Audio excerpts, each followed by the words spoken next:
What is up there everyone, Citrus Aviation here with yet another video, and today is Aviation News This Week episode 56.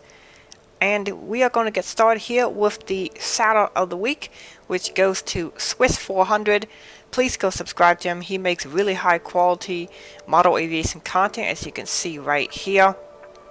Please do give him a sub and a nice follow. He's got very high quality content, much better than what his sub count would suggest. So let's see if, as the Citrus Aviation family, we can get him to 150 subscribers. So, guys, I'd like to see that number go to about, a nice 150. So please do subscribe to him. His link will be below. I like to shout out people who make good quality content. I don't usually tend to do people who ask for a shout out. I just choose to give them out. So if you ask for a shout out, no guarantee that I'll give it to you. In fact, probably I won't. But I choose to shout out people who I think have quality content that should be noticed. So go subscribe to Swiss 400. I will also be actually featuring one of his videos sometime coming up soon. So stay tuned for that as well. So we're now on to the news of the week, and we're going to start with the highlight news. And there's two things that I'm going to cover today. This episode's being recorded on Monday, the day it's coming out, so I don't know what time it's going to come out. I usually try to have the videos out by 3:30, which is when I usually try to do the premieres.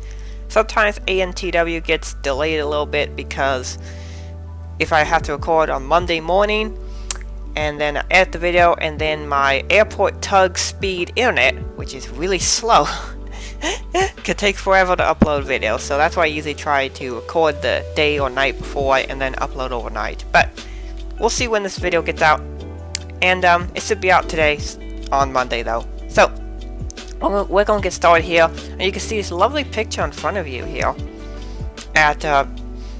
This is flying over the big bay there at Sydney, and I'll just read you the subtitle here.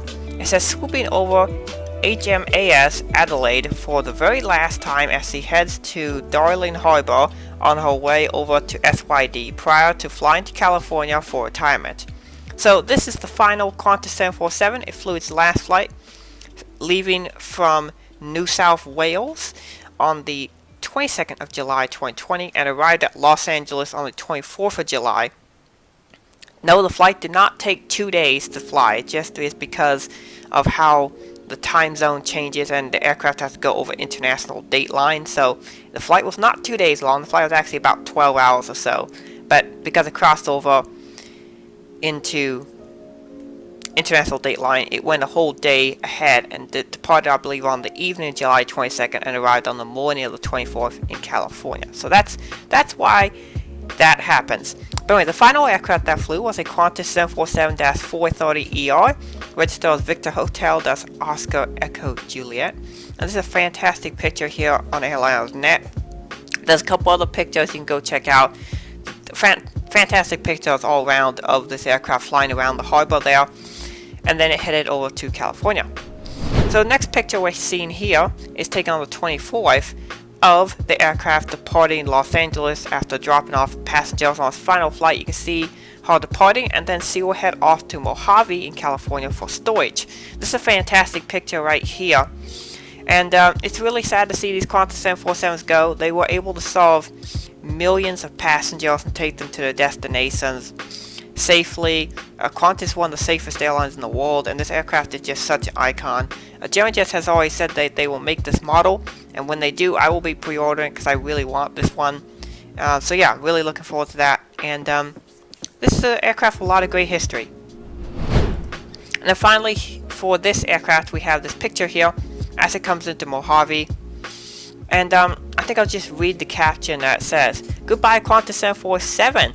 At 11:50 a.m. PST, Wakanda touched down on runway 30 at the Mojave Air and Spaceport, thus closing the chapter on 50 years of operation with the graceful and iconic Boeing 747, which is pretty epic.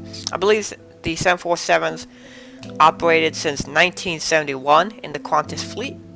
Obviously, the Dash 400 didn't. They've had that since about 1990 or so. So this aircraft has been operating with them for about 20 years or so. And yeah, these aircraft will be remembered and they'll be missed. So yeah, Farewell, Qantas 747. Alright, so next up I have an article here, and it's by Simple Flying, and it says, could Boeing build a 757X? And this article will be linked below so you can take a look. But this guy tries to make the case for a Boeing 757X or 757 MAX, or whatever it would end up being called. So I'm just going to give you my 2 cents about this, and I'll have the article linked below so you can read it yourself. In my opinion, the 757X or 757 Plus or whatever they want to call it is realistically about 2 years late. So in my opinion, Boeing really should have made a 757 MAX a couple years ago when they were doing studies on it. So they were doing studies on a possible 757 MAX in 2015 to 2017. They had a couple of special aircraft they had modified for testing purposes to see what the fuel economy and some other things would be with the aircraft, and they decided that it was not economically viable, which obviously a lot of people in the aviation community disagreed when Boeing made that decision. However, it appears as of late there's been reconsideration of it, particularly with that 797 project that they had, or which is called the Boeing NMA. It was cancelled because of the pandemic and the whole 737 MAX situation. Boeing didn't really have the funds to continue development of it. So there's the new CEO now, Boeing, and hopefully he'll be better than the previous one. I mean, the last CEO served at Boeing for a long time. It just seems he kind of got caught up in the whole MAX problem. But I think this new CEO might actually launch a 757 MAX. I don't really know too much about him, but so far it seems that Boeing is making good moves and good strides on the new CEO, and maybe they'll release 757 MAX. But my opinion is they're really a couple years late, as there really isn't anything in the market quite like it. I mean, you step up either to the A330 or the 787, or you have to drop down to something like a 737 MAX 10 or an A321 XLR. However, the problem is that the just released last year in 2019 at the Paris Air Show A321 XLR is taking all the orders. So United and American have orders for them, and a lot of other airlines around also. So really a 757 MAX should have been released in my opinion at the 2018 Farnborough Air Show, in which case it would have gotten a lot of orders, and they could have easily gotten at least another 1,000 orders out of that plane, as a lot of airlines have finally figured out a really efficient way to use it. And that is particularly for very long distance flying on routes, particularly transatlantic routes that otherwise wouldn't really be able to be solved. For example, say, I think one of the routes that Aer Lingus is flying on the new A321s is Dublin to City Bradley. Yeah, Dublin to Bradley is a flight they're operating on the A321. Well, that would not be possible really on the A330 because the capacity just wouldn't be there. But an A321 might be, or a 757 might be. So that's the sort of route that a 757 MAX would be perfect for, and a lot of airlines love the 757s and they would really like a new one. So I still think that a 757 MAX could sell decently well. I just think they're really a little bit late to the ball game in order to sell very well. But anyway, the article will be linked below so you can read this. Give me your thoughts below and we'll see what happens. Alrighty, now on to fleet news, and we have the very first one here. As you can see on your screen is a KLM 747-406 Mike, and is registered as Papa Hotel-Bravo Foxtrot Whiskey. Now you might remember, I think it was about 2 months ago, I covered the KLM 747 retirement. And I said they'd flown their last flight. Which is kinda true, kinda not true. You see, the 747 did fly its last passenger flight. However, none of us knew at the time, but KLM decided to keep these aircraft in operation. A couple of them, I believe it's 3, including this one, that are still in operation. And what they are doing is flying medical cargo flights for the country of the Netherlands. So they have been in service, and they've been flying to different airports around the world. So if you're a plane spotter and you're looking to catch one of these, you can actually still catch one flying cargo only flights. So you might want to look to find them. According to KLM Airlines, they announced that these last 3 aircraft will be pulled out of service in November of 2020, and then they will be finally retired. So if you want to go see one, keep up to date with these aircraft, and it might fly to your local airport, in which case you should definitely go catch it, because it'll be a rare opportunity to see one of these. So that's a fleet update for the KLM 747, and there are 2 other interesting fleet items for this week. First off, a brand new airline called Ego Airlines, or called Ego Airways, has appeared, and their very first aircraft is this ERJ 190-100LR, currently wearing the German registration of Delta-Alpha Zulu Foxtrot Bravo. I believe it will be converted to an Italian registration at some point soon. But it's a new Italian charter airline. Now, of course, Italy has not recently had the best of luck with airlines, particularly Alitalia. Italy, pretty much every airline in Italy has been really struggling. So, hopefully this new charter airline has the best of success, but obviously it's a very difficult market to be successful in. This picture here was taken on the 25th of July in 2020. The final fleet news item we have here is that Luxair has a new special livery. It's a very artsy style livery, and I usually don't like these kind of liveries. These aren't really my type of livery, as you might have seen if you saw my 2019 top 10 worst liveries of the year. But this one I find is okay. It's kind of comic booky, kids like, and I kind of like it. Anyway, the registration of this aircraft is Lima X-Ray Lima Golf Uniform, and that is a 737-8C9 taken on the 26th of July 2020. So yeah, if you're a plane spotter out there in Europe, go check this aircraft out. It's another new one for you guys to go check out, and yeah, I'd love to see some of you guys submit pictures. And with that being said, we're going to go on to route news, and this is kind of just generic route news, but that is that a lot of airlines are bringing back services.